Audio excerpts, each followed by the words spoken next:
skaičių formatai. Jeigu aš parašyčiau skaičių į langelį 1, 2, 3, 4,5, 6, 7, 8, 9. Toks gana ilgas skaičius yra ir, reiškia, jis nelabai tilpo į langelį, tai Excelis savarankiškai paėmė ir paapvalino šitą skaičių po kablelio, iš tikrųjų jis yra 7, 8, 9, jis man parašė tik 3 skaičius po kablelio, 5, 6, 8 ir, reiškia, jis suapvalino. Apvalinimas įvyko pagal aritmetinės taisykles. Reikia būtinai atminti vieną dalyką, kad Excelis skaičiuoja su tais skaičiais, kurie yra čia, arba tiksliau tikraisiais skaičiais, o rodo suapvalintus.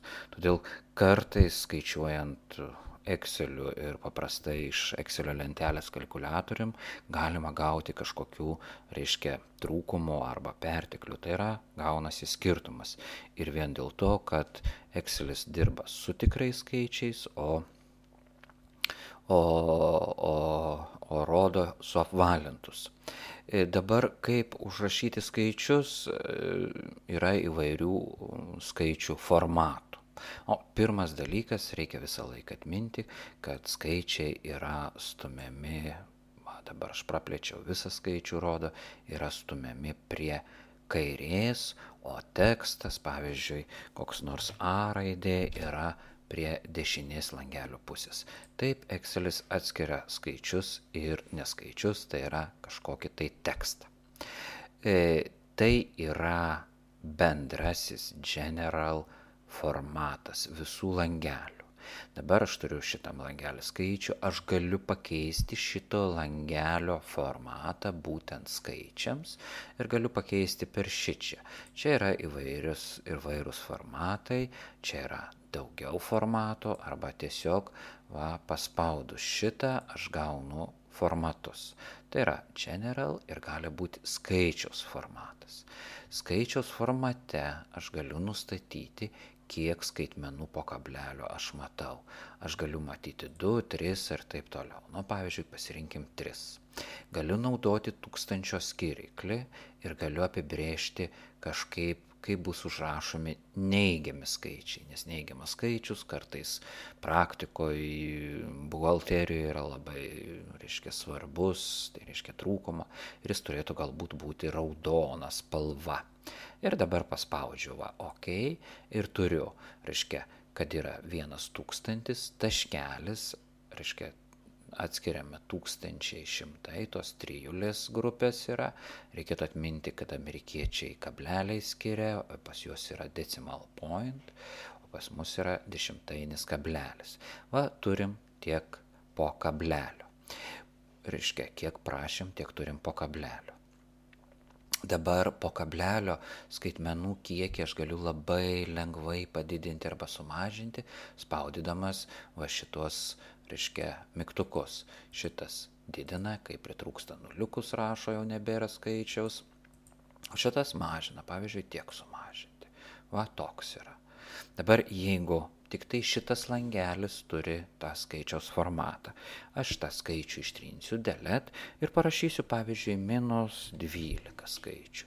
Ar atsimenat, kad buvau užstatęs, kad, reiškia, 12, tai yra minus, tai yra neigiami skaičiai, bus raudona spalva ir su minusiuku. Bet taip ir yra. Ir dar prie apvalinimo, jeigu grįžtumėm, tai yra vėl tą patį, reiškia, vėl tą patį yra. Tai jeigu norim, kad skaičiai, reiškia, būtų skaičiavimuose būtų tokie, kokius mes matome, tai galima daryti taip, arba yra specialios formulės funkcijos, kurios skaičius apvalina, arba visą lapą nustatyti būtent tą tikslumą tokį, kokį matome langeliuose. Reiškia, ar taip reikia, tai labai abejotina, bet jeigu kartais prireikia, tai šitą dalyką, reiškia, tą tikslumą galima nustatyti per file ir yra options. Pasirenkam advanced Ir čia ieškom tokio užrašo su skaičiavimais. Dabar kur jis yra? Va šičia. When calculating, reiškia, kai skaičiuojame. Set precision, reiškia, kad toks bus tikslumas, koks jis bus, reiškia, rodomas. Dabar mus labai griežtai perspėja, kad visi duomenys, tie tikslumai bus nebegrįžtamai ir jokio undo, jokio, reiškia, anuliuoti tą dalyką nebesuveiks.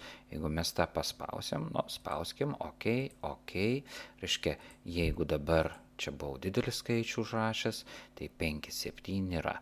Ir netgi dabar, jeigu aš sumažinsiu, bus 6, tai iš tikrųjų jau yra 6 ir didinant jau bus nuliukai.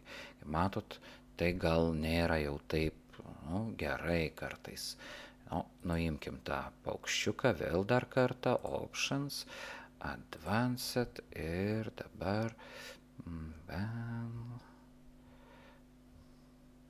šitą nuimkim, spauskim ok, ir turėtų dabar mūsų lapas pasitaisyti. Aš dabar dar kartą 4, 5, 6, 7, 8, 9, tokį įvedžiau. Dabar pamažinkim ir padidinkim, matom, viskas vyksta. Viskas vyksta, gerai. Dabar, jeigu mes skaičiuojam kažkokias valiutas ir, pavyzdžiui, eurus, dolerius, litus ir panašiai, tai gali, kad nesimaišytų, būtų gerai, kad prie to skaičiaus iškart būtų tos valiutos ženklas. Ir būtent yra piniginis formatas. Aš jį galiu kažkokį skaičiuką vėl didelį parašysiu. Taip. Ir dabar šitam langelį nustatysiu piniginį formatą. Aišku, reikia, jeigu didesnį kažkokį tai skaičiui langelių nustatyti formatą, tai mes jį pasižymim ir nustatom. Gal galia, jeigu reikia, visą pasižymim lapą ir panašiai. Ir aš dabar nustatau, šičia bus toks piniginis formatas, jame galima nustatyti, kiek po kablelio rodys, paprastai yra 2, reiškia, po kablelio skaičiai, tai yra centai, gali būti litai, gali būti, reiškia, kažkokie, reiškia, kas čia gali būti, vis įvairiausių, reiškia, yra, paimkim svarą anglų, toliau kaip neigiamas bus, tegul būna toks neigiamas skaičius, ir tiek turim svarų, reiškia, galim ir čia pastatinėti kažką, ir čia padaryti ir panašiai, reiškia, ir turim, galim ir litus nustatyti, kadangi kompiuteris yra nustatytas, pavyzdžiui, 12 parašysiu ir nustatytas ant, reiškia, kad Lietuva yra, tai paspaudus šitas, reiškia, iškart,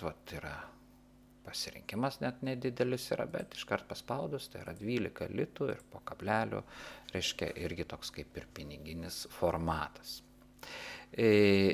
Neigiami skaičiai, kaip sakiau, galbūt 12 neigiamai parašysiu, yra su raudona su minusu.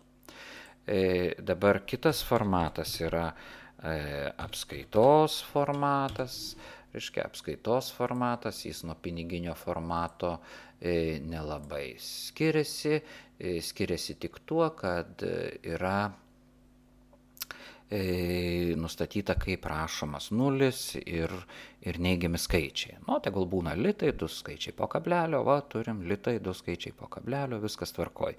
Bet jeigu šitoj vietoje tame langelį jis jau yra apskaitos formato, parašysiu 0, tai 0 nesirašo, rašosi minusiukas. Iš kitos pusės, jeigu parašysiu tą -12, tai minusiukas rašomas toj pusėj, skaičius toj pusėj. Gal gana patogu, braukiant pirštu per spausdintą lapą, kuris paprastai būna jau juodas, reiškia, raidės simboliai, tai minusiuką greičiau čia randam. Kitą langelį, pasirinkim šitą ir galim tiesiog nieko neįvesti, o nueiti ir nusistatyti kažkokį formatą, reiškia, datą, laiką, galbūt praleiskim, reiškia pasiimkim, toks yra nestandartinis fraction, tai yra trupmeninis formatas ir pasirinkim kaip, pavyzdžiui, kaip dešimtosios yra. Pamatysit, kas gaunasi. Pavyzdžiui, parašau 5 sveiki ir 2,2. Tai jis rašo 5 sveiki ir 20 yra. Tai va toks yra, nelabai kažkoks tai čia formatas yra. Yra dar kitų formatų, yra scientific formatas. Toks lietuviškai būtų tikslus arba man vertimas patiktų mokslinis formatas.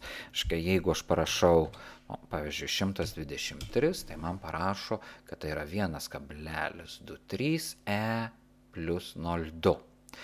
Šitas užrašas reiškia, kad 1,23 yra padaugintas iš 10 pakelta antruoju laipsniu.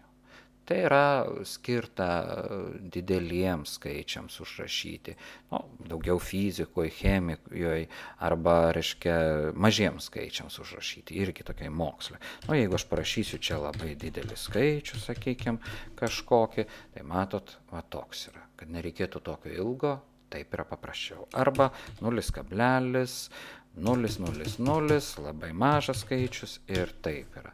Tai yra 1,23 padauginta iš 10 pakelta -7 laipsniu. Tai yra mokslinis formatas.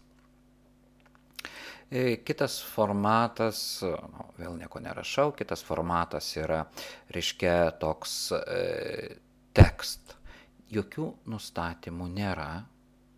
Ir jeigu aš paspausiu OK ir netgi dabar tą langelį paspalvinsiu, sakykime, tai šitam langelį yra tekstinis formatas ir ką be rašytumėm skaičius ar tekstą, vis tiek jis bus kaip tekstas.